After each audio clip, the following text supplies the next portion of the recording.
Frankenstein, chapters 6 and 7.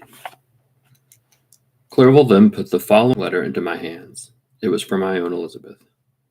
My dearest cousin, you have been ill, very ill, and even the constant letters of dear kind Henry are not sufficient to reassure me on your account. You are forbidden to write, to hold a pen. Yet one word from you, dear Victor, is necessary to calm our apprehensions. For a long time I had thought that each post would bring this line, and my persuasions have restrained my uncle from undertaking a journey to Ingolstadt. I have prevented his encountering the inconveniences and perhaps dangers of a long journey, yet how often have I regretted not being able to perform it myself. I figure to myself that the task of attending on your sick bed has devolved on some mercenary old nurse who could never guess your wishes nor minister to them with the care and affection of your poor cousin. Yet that is now over. Clerval writes that indeed you are getting better. I eagerly hope that you will confirm this intelligence soon in your own handwriting. Get well, and return to us. You will find a happy, cheerful home and friends who love you dearly. Your father's health is vigorous, and he asks but to see you, but to be assured that you are well, and not a care will ever cloud his benevolent countenance. How pleased you would be to the remark, how pleased you would be to remark the improvement of our dear Ernest. He is now 16 and full of activity and spirit. He is desirous to be a true Swiss and to enter into foreign service, but we cannot part with him, at least until his elder brother returns to us. My uncle is not pleased with the idea of a military career in a distant country, but Ernest never had your powers of application. He looks upon study as an odious fetter. His time is spent in the open air, climbing the hills or rowing on the lake. I fear that he will become an idler unless we yield the point and permit him to enter on the profession which he has selected. Little alteration, except the growth of our dear children, has taken place since you left us. The blue lake and snow-clad mountains, they never change. And I think our placid home and our contented hearts are regulated by the same immutable laws. My trifling occupations take up my time and amuse me, and I am rewarded for my exertions by seeing none but happy kind around me. Since you left us, but one change has taken place in our little house. On what occasion Justine Moritz entered our family? You do not. I will relate her history, therefore, in a few words. Madame Moritz, her mother, was a widow with 4 children, of whom Justine was the third. This girl had always been the favorite of her father, and through a strange perversity her mother could not endure her, and after the death of Moritz, treated her very ill. My aunt observed this, and when Justine was 12 years of age, prevailed on her mother to allow her to live in our house. The republican institutions of our country have provided simpler and happier manners than those which prevail in the great monarchies that surround it. Hence there is less distinction between the several classes of its inhabitants, and the lower orders being neither so poor nor so despised, their manners are more refined and moral. A servant in Geneva does not mean the same thing as a servant in France or England. Justine, thus received in our family, learned the duties of a servant, a condition which, in our fortunate country, does not include the idea of ignorance and a sacrifice of the dignity of a human being. Justine, you may remember, was a great favorite of yours, and I recollect that you once remarked that if you were in an ill humor, one glance from Justine could dissipate it, for the same reason that Aristotle gives concerning the beauty of Angelica. She looked so frank-hearted and happy. My aunt conceived a great attachment for her, by which she was included to give her an education superior to that which she had at first intended. This benefit was fully repaid. Justine was the most grateful little creature in the world. I do not mean that she made any professions. I never heard one pass her lips, but you could see by her eyes that she almost adored her protectress. Although her disposition was gay and in many respects inconsiderate, yet she paid the greatest attention to every gesture of my aunt. She thought her the model of all excellence and endeavored to imitate her phraseology and manners, so that even now she often reminds me of her. When my dearest aunt died, everyone was too much occupied in their own grief to notice poor Justine, who had just attended her during her illness with the most anxious affection. Poor Justine was very ill, but other trials were reserved for her. One by one, her brothers and sisters died, and her mother, with the exception of her neglected daughter, was left childless. The conscience of the woman was troubled. She began to think that the deaths of her favorites was a judgment from heaven to chastise her partiality. She was a Roman Catholic, and I believe her confessor confirmed the idea which she was convinced. Accordingly, a few months after your departure for Ingolstadt, Justine was called home by her repentant mother. Poor girl. She wept when she quitted our house. She was much altered since the death of my aunt. Grief had given softness and a winning mildness to her manner, which had before been remarkable for her vivacity. Nor was her residence at her mother's house of a nature to restore her gaiety. The poor woman was vacillating in her repentance. She sometimes begged Justine to forgive her unkindness, but much oftener accused her of having caused the deaths of her brother and sister. Perpetual fretting at length threw Madame Moritz into a decline, which at first increased her irritability, but she is now at peace forever. She died on the first approach of cold weather at the beginning of this last winter. Justine has returned to us, and I assure you I love her tenderly. She is very clever and gentle and extremely pretty. As I mentioned before, her mien and her expression continually remind me of our dear aunt. I must say also a few words to you, my dear cousin, of little darling William. I wish you could see him. He is very tall of his age, with sweet laughing blue eyes, dark eyelashes, and curling hair. When he smiles, two little dimples appear on each cheek, which are rosy with health. He has already had one or two little wives, but Louise Biron is his favorite, a pretty little girl of 5 years of age. Now, dear Victor, I dare say you wish to be indulged in a little gossip concerning the good people of Geneva. The pretty Miss Manfield has already received the congratulatory visit on her approaching marriage with a young Englishman, excuse me, John Melbourne, Esquire. Her ugly sister Manon married M. Duvillard, the rich banker, last autumn. Your favorite schoolfellow, Louis Menoir, has suffered several misfortunes since the departure of Clerval from Geneva, but he has already recovered his spirits and is reported to be on the point of marrying a very lively, pretty Frenchwoman, Madame Tavernier.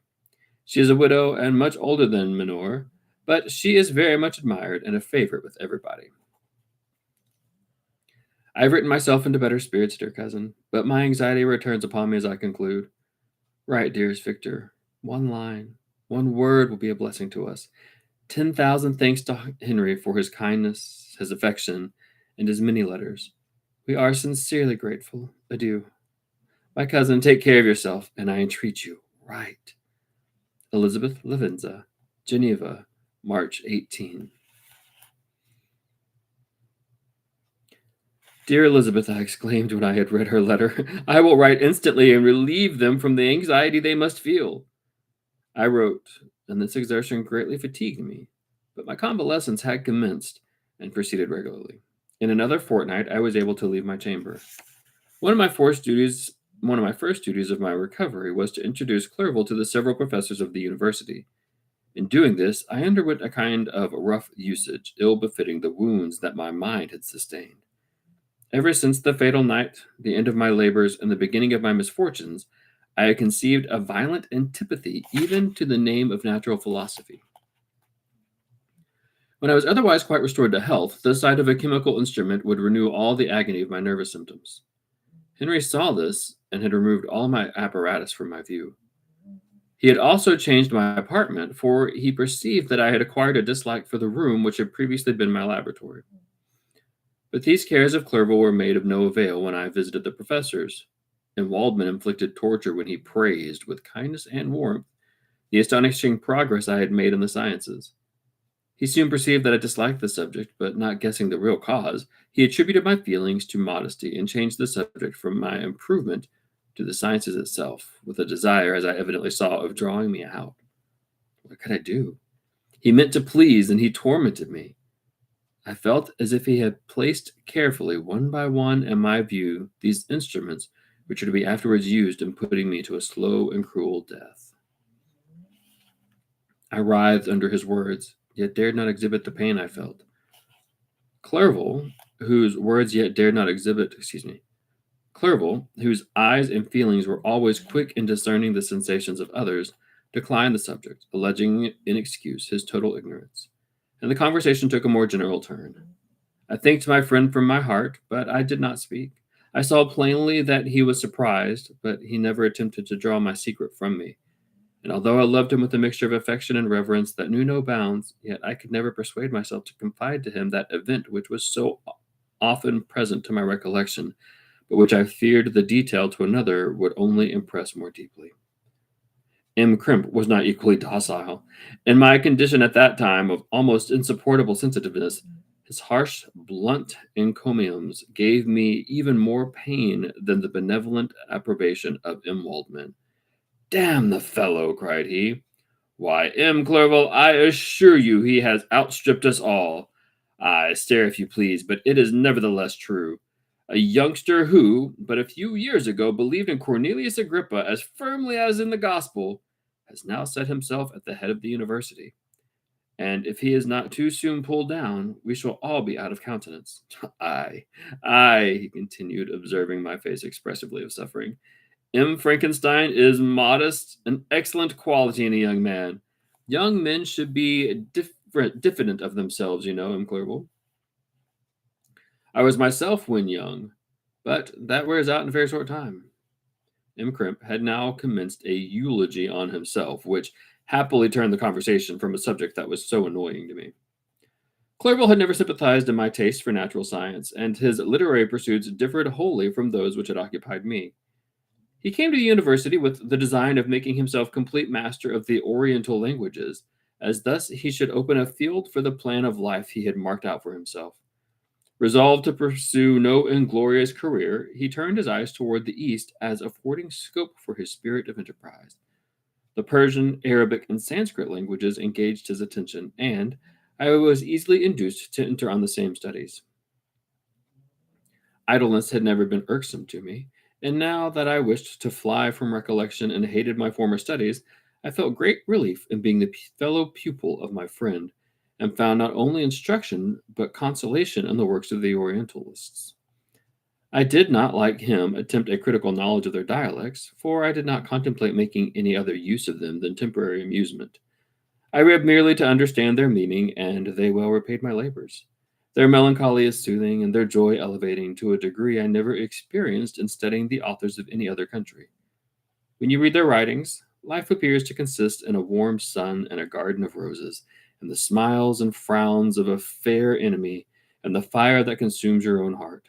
How different from the manly and heroic poetry of Greece and Rome. Summer passed away in these occupations, and my return to Geneva was fixed for the latter end of autumn. But being delayed by several accidents, winter and snow arrived, the roads were deemed impassable, and my journey was retarded until the ensuing spring. I felt this delay very bitterly, for I longed to see my native town and my beloved friends. My return had only been delayed so long from an unwillingness to leave Clerval in a strange place before he had become acquainted with any of its inhabitants.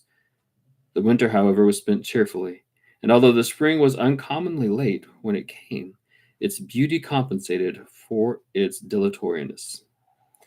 The month of May had already commenced, and I expressed the letter daily which was to fix the date of my departure, when Henry proposed a pedestrian tour in the environs of Ingolstadt, and I might bid a personal farewell to the country I had so long inhabited.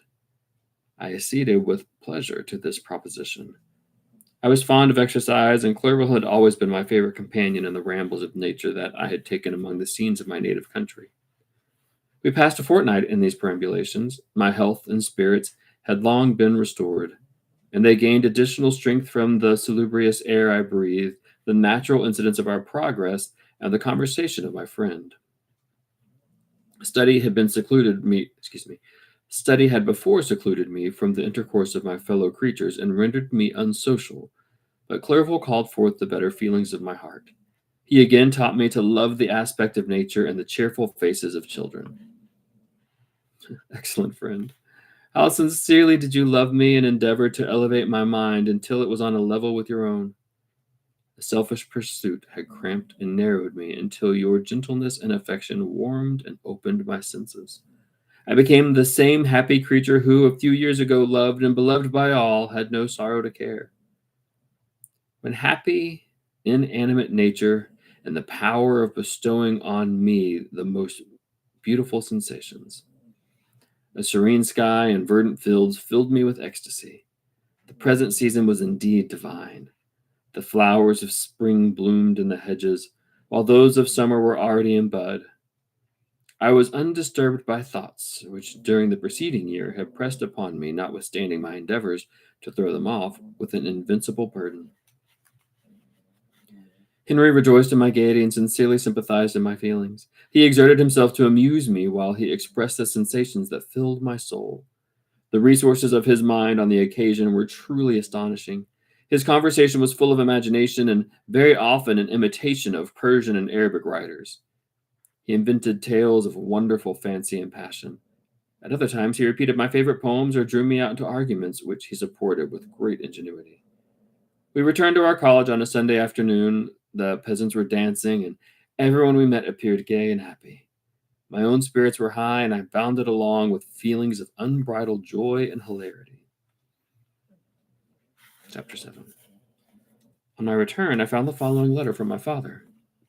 My dear Victor, you have probably waited impatiently for a letter to fix the date of your return to us. And I was at first tempted to write only a few lines, merely mentioning the day on which I should expect you. But that would be a cruel kindness, and I dare not do it. What would be your surprise, my son, when you expected a happy and glad welcome, to behold, on the contrary, tears and wretchedness? And how, Victor, can I relate our misfortune? Absence cannot have rendered you callous to our joys and griefs. And how shall I inflict pain on my long absent son? I wish to prepare you for the woeful news, but I know it is impossible. Even now your eye skims over the page to seek the words which are to convey to you the horrible tidings. William is dead. That sweet child whose smiles delighted and warmed my heart, who was so gentle yet so gay. Victor, he is murdered.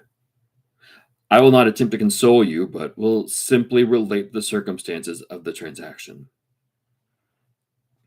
Last Thursday, May 7th, I, my niece, and your two brothers went to walk in Plain Palais. The evening was warm and serene, and we prolonged our walk farther than usual.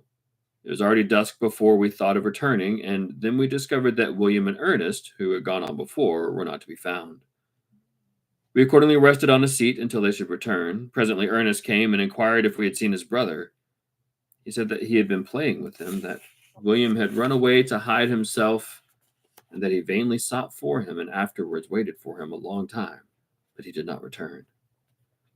This account rather alarmed us, and we continued to search for him until night fell, when Elizabeth conjectured that he might have returned to the house. He was not there. We returned again with torches, for I could not rest when I thought that my sweet boy had lost himself and was exposed to all the damps and dews of night. Elizabeth also suffered extreme anguish. About 5 a.m, I discovered my lovely boy, whom the night before I had seen blooming and active in health, stretched on the grass, livid and motionless. The print of the murderer's fingers was on his neck. He was conveyed home, and the anguish was visible in my countenance, betrayed the secret to Elizabeth. She was very earnest to see the corpse. At first I attempted to prevent her, but she persisted, and, entering the room where it lay, hastily examined the neck of the victim, and clasping her hands, exclaimed, "Oh God, I have murdered my darling child." She fainted and was restored with extreme difficulty. When she again lived, it was only to weep and sigh. She told me that the same evening William had teased her to let him wear a very valuable miniature that she possessed of your mother. The picture is gone, and was doubtless the temptation which urged the murderer to the deed. We have no traces of him at present, although our exertions to discover him are unremitted. But they will not restore my beloved William. Come, dearest Victor, you alone can console Elizabeth. She weeps continually and accuses herself unjustly as the cause of his death. Her words pierce my heart. We are all unhappy, but will not that be an additional motive for you, my son, to return and be our comforter? Your dear mother, alas, Victor, I now say, thank God she did not live to witness the cruel, miserable death of her youngest darling.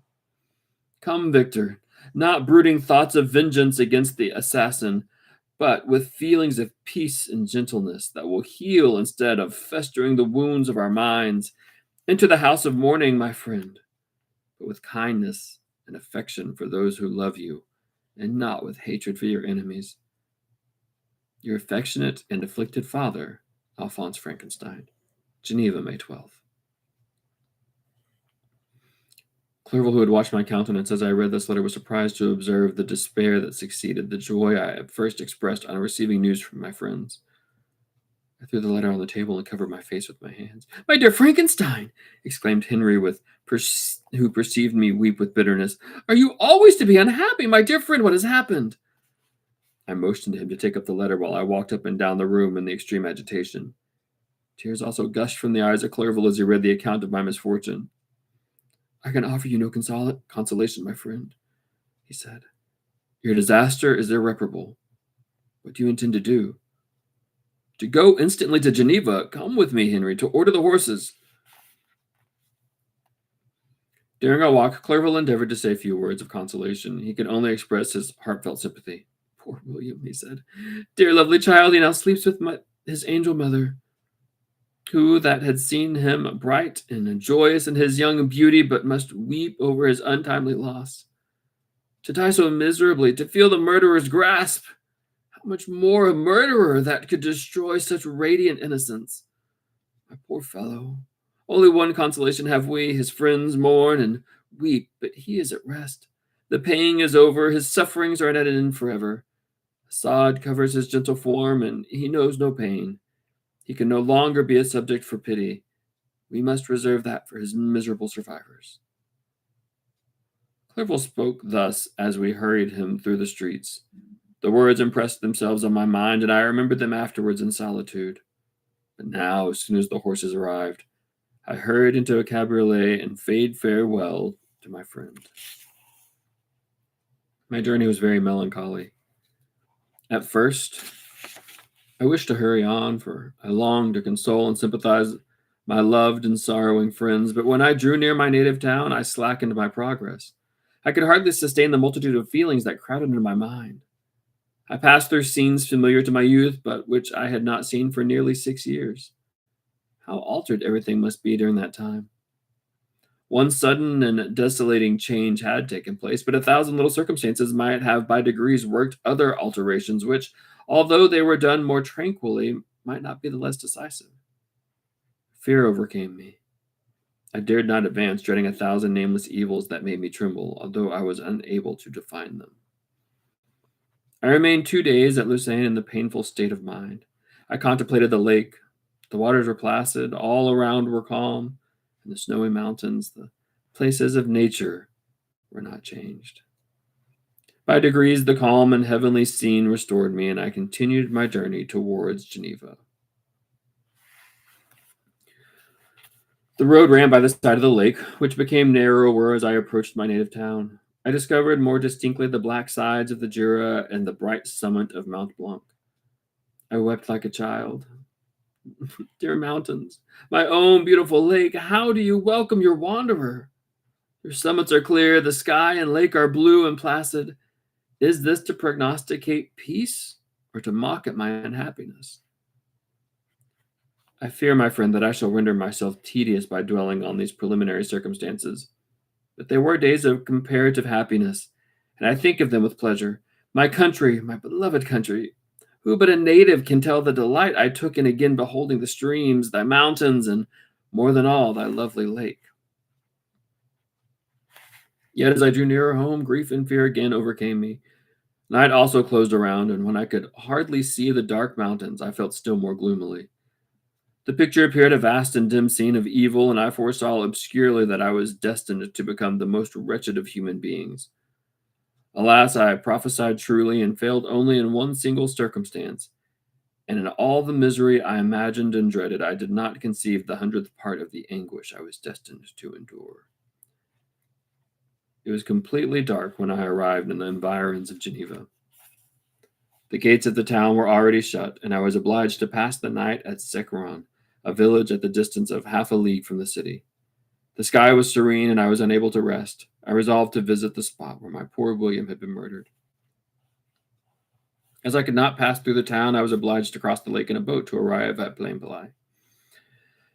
During the short voyage, I saw the lightnings playing on the summit of Mont Blanc and the most beautiful figures. The storm appeared to approach rapidly, and on landing,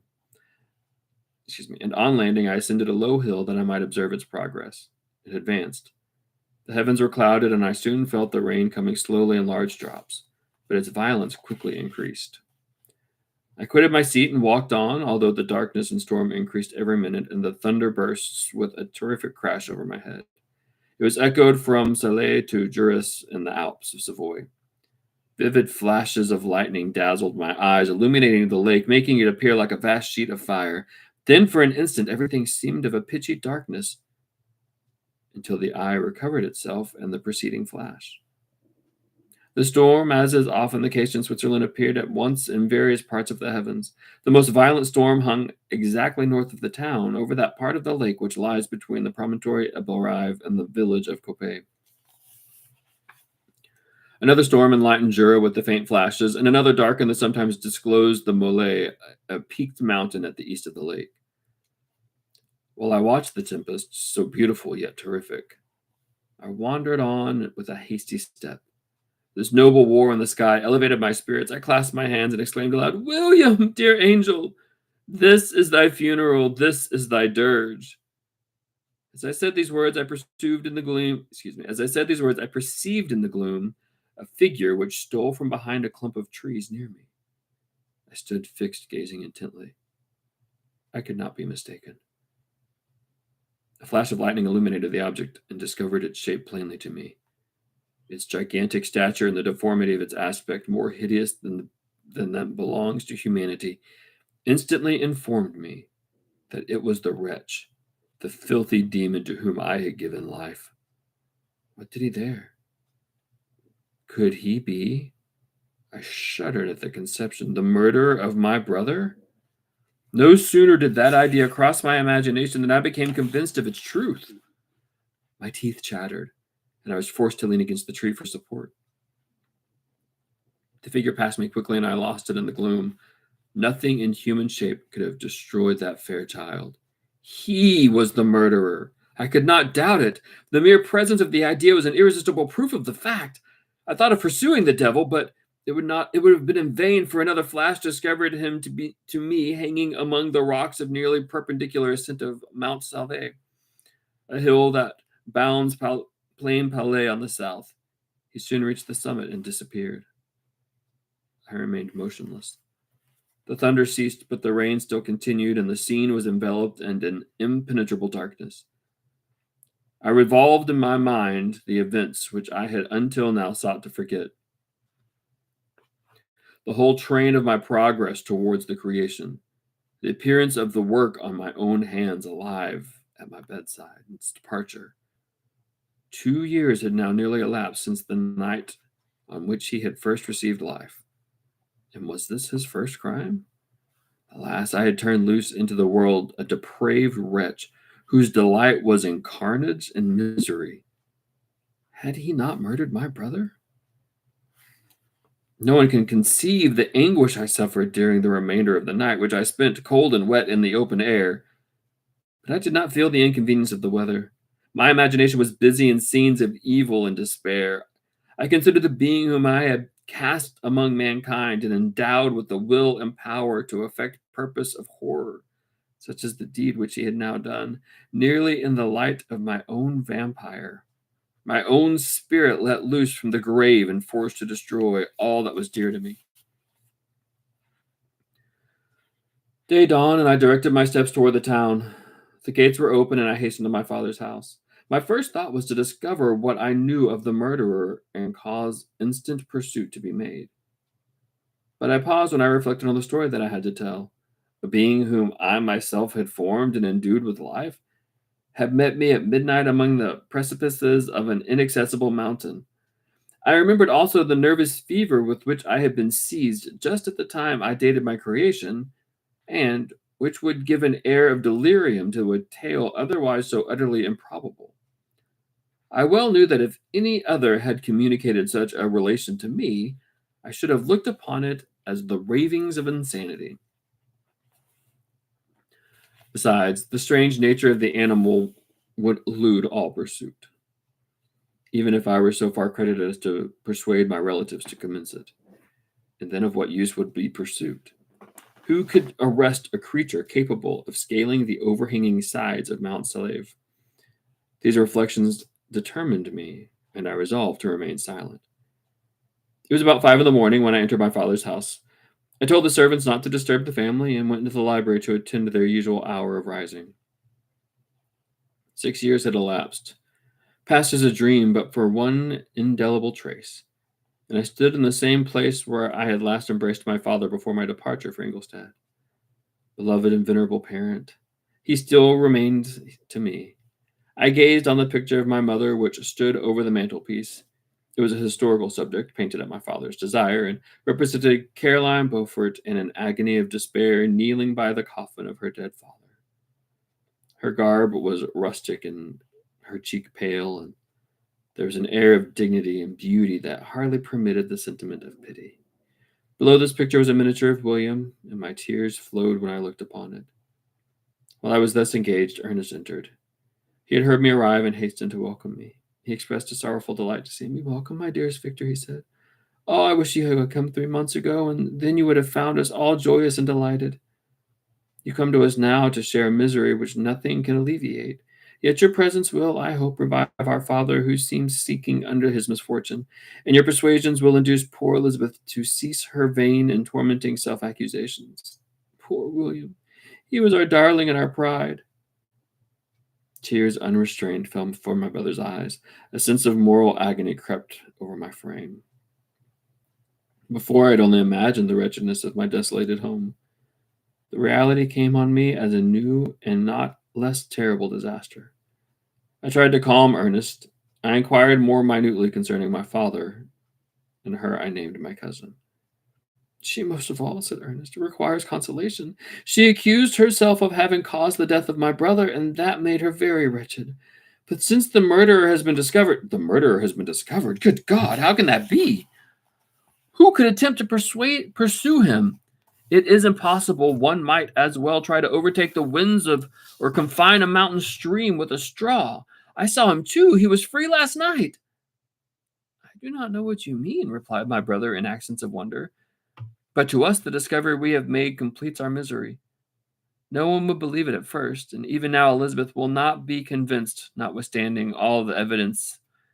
Indeed, who would credit that Justine Moritz, who was so amiable and fond of all the family, could suddenly become capable of so frightening, so appalling a crime? Justine Moritz? Poor girl, is she the accused? But it is wrongfully. Everyone knows that. No one believes it. Surely, Ernest. No one did at first, but several circumstances came out that have almost forced conviction upon us, and her own behavior has been so confused as to add evidence to the facts that weigh it out.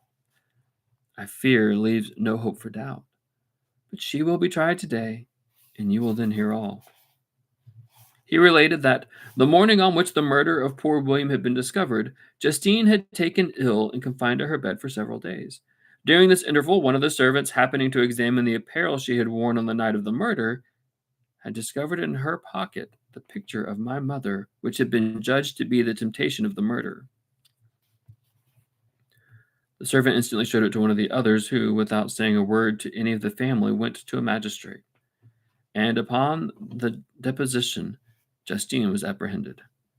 On being charged with the fact, the poor girl confirmed the suspicion in a great measure by her extreme confusion of manner. This was a very strange tale, but it did not shake my faith, and I replied earnestly, You are mistaken. I know the murderer. Poor Justine is innocent. At that instant my father entered. I saw unhappiness deeply impressed on his countenance, but he endeavored to welcome me cheerfully, and after we had exchanged our mournful greeting, would have introduced some other topic than that of our disaster, had not Ernest exclaimed, Good God, Papa, Victor says he knows who was the murderer of our poor William. We do also, unfortunately, replied my father, for indeed I had rather have been forever ignorant than have discovered so much depravity and ingratitude in one I valued so highly. My dear father, you are mistaken. Justine is innocent. If she is, God forbid that she should suffer so as guilty. She is to be tried today, and I sincerely hope, that she will be acquitted. The speech calmed me. I was firmly convinced in my mind that Justine, and indeed every human being, was guiltless of this murder. I had no fear, therefore, that any circumstantial evidence could be brought forward strong enough to convict her. My tale was not one to announce publicly. Its astounding horror would be looked upon as madness by the vulgar. Did anyone indeed exist except I, the Creator, who would believe unless his senses convinced him in the existence of the living monument of presumption and rash ignorance which I had let loose upon the world? We were soon joined by Elizabeth. Time had altered her since I last beheld her. It had endowed her with loveliness surpassing the beauty of her childish years. There was the same candor, the same vivacity, but it was allied to an expression more full of sensibility and intellect. She welcomed me with the greatest affection. Your arrival, my dear cousin, said she, fills me with hope. You perhaps will find some means to justify my poor guiltless Justine. Alas, who is safe if she can be convicted of crime? I rely on her innocence as certainly as I do upon my own. Our misfortune is doubly hard to us. We have not only lost that lovely darling boy, but this poor girl whom I sincerely love is to be torn away by even a worse fate. If she is condemned, I never shall know joy more. But she will not. I am sure she will not. And then I shall be happy again, even after the sad death of little William. She is innocent, my Elizabeth, said I, and that shall be proved. Fear nothing, but let your spirits be cheered by the assurance of her acquittal. How kind and generous you are. Everyone else believed in her guilt, and that made me wretched, for I knew that it was impossible. And to see everyone else prejudiced in so deadly a manner rendered me hopeless and despairing. She wept. Dearest niece, said my father, dry your tears. If she is, as you believe, innocent, rely on the justice of our laws and the activity with which I shall prevent the slightest shadow of partiality. Okay, so a lot happens in these two chapters. We open with this letter from Elizabeth. Elizabeth is a beautiful example of romanticism and talking about the beauty of nature, the joy of nature, the peace of nature, as she recounts to Victor what's been going on since he left. I love the realness of this letter because at the end she says, and I'm sure you want to hear the gossip. Spill the tea. And so she goes on and tells Victor about this person likes this person, this ugly person liked this pretty person, this person got married, all those little things that you want to hear about your hometown. He goes on and he takes Henry to meet his professors. And I think the impact, the effect of meeting the professors, of seeing the professors again after this horrendous event has happened, really has a strong effect on Victor. I really like the lines where it says, I writhed under his words, yet dared not exhibit the pain I felt, as he's talking to Monsieur Waldman. And then when they get to Monsieur Crimp basically starts heaping praises on Victor and basically says he's smarter than the rest of us and he's going to be the head of the university soon. And Victor struggles accepting these compliments because he knows that the truth is he's just created what he considers to be a monster and unleashed evil upon the world. Victor decides that he's going to follow along with Henry's studies and study Oriental languages, not because he wants to do anything with it, but almost as a distraction. One of the things I want to point out is the vocabulary in these two chapters. There's a lot of words that may not be common to us in the modern time, or if you're not, these are what I would call SAT words. Words like dilatoriness and pedestrian and perambulations and salubrious. And when I first started reading classic literature, I would struggle with these words and I would stop and I would look them up every single time. But the longer I read and the more I taught, the more I realized the importance of context clues. And if you get so put off and distracted by these words and you stop and look them up, then you lose the flow of the story. And so, my advice to students is if you see a word you don't know, maybe mark it and go look it up later.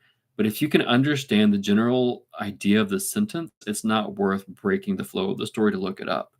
Um, if you don't understand what the sentence is saying and you feel like the word definition is really important, then stop and look it up. But if you can follow along without looking up every single word, I think that's going to help. But a word like pedestrian, when Henry proposed a pedestrian tour in the environs, pedestrian means just common. We think of the word pedestrian as someone who's walking down the street, but pedestrian as an adjective means commonplace. Perambulations means to walk. So again, as you're looking through these, this chapter really is a strong setup. It ends with joy and hope and beauty and nature. And like I said, romanticism at its finest in looking at the beauties of nature and the healing effects of nature that it can have on someone who is distraught. Put case in point, the third of the last paragraph, middle of the third of the last paragraph in chapter 6. He again taught me to love the aspect of nature in the cheerful faces of children. Then we get to chapter 7, where he gets this letter from his dad that his little brother, William, his youngest brother, has been murdered. I mentioned the word verisimilitude, I think, in a previous video, but verisimilitude is a literary term that talks about reality or the realness of a piece of literature. Excuse me. We see verisimilitude in this letter from his dad because in the last sentence of the first paragraph, he says, "Even now your eye skims over the page to seek the words of which are to convey to you the horrible tidings." That's so realistic. When you get a text message or an email that's, do you want the good news or the bad news or something along those lines, most of us are going to skim to the end to figure out what it is and then go back and read the rest of it. So I just thought that was a beautiful bit of realness in Mary Shelley's writing. And so the family has gone out on this walk, this journey, this hike, and the little brother disappears and they find him dead. He's been choked to death. And Elizabeth thinks that it's her fault because she had allowed William to wear this little picture, not a photograph clearly because it was the 1800s, but like a little image, a drawing, a sketch, a painting of their dead mother, Elizabeth's aunt, but the children's mother. And that was missing. So clearly whoever killed him for this little picture. And so Elizabeth considers herself to be responsible for it. So Victor's dad begs him to come home, not to seek revenge, but to bring peace and hope back to the family. Victor says, "My journey was very melancholy." Melancholy is a great word if you don't know that.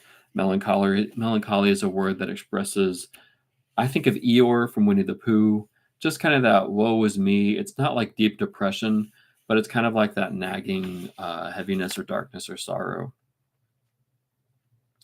We get some more examples of romanticism. It's been 6 years since he's been back home.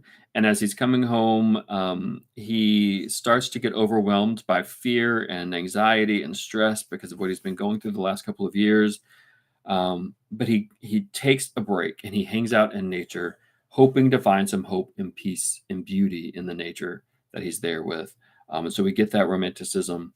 About halfway through this chapter, we get another example of the frame story because Victor stops his narration and he says, "I fear, my dear friend, that I shall render myself tedious by dwelling on these preliminary circumstances." So he stops and he talks to Robert Walden, who he is telling the story to. So it's another example of the frame story. Then we get some foreshadowing. He says, "Alas, I prophesied truly and failed only in one single circumstance, that in all the misery I imagined and dreaded, I did not conceive the 100th part of the anguish I was destined to endure. This was bad, but I had no idea it was going to get even worse." So he goes to find the spot where his brother had been murdered. And as the lightning flashes, and remember, lightning is kind of what inspired Victor in the beginning to bring life. Lightning is what allowed him to bring life.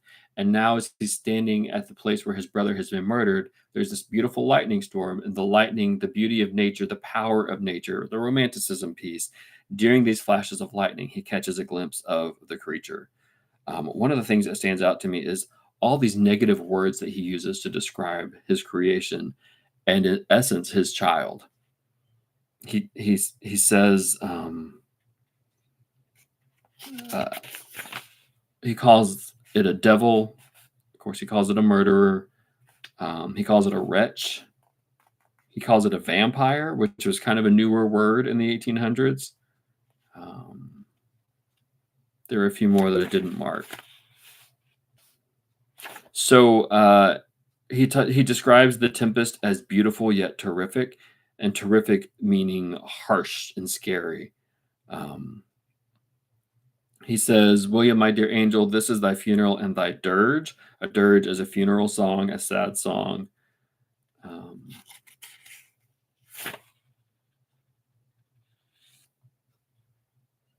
So he decides that he reveals that he's been away for 2 years, and he had tried so hard to forget what he had done, which means he had spent 2 years neglecting his child, his creature, his baby in a man's body, a giant man's body, um, a being whom I myself had formed and endued with life.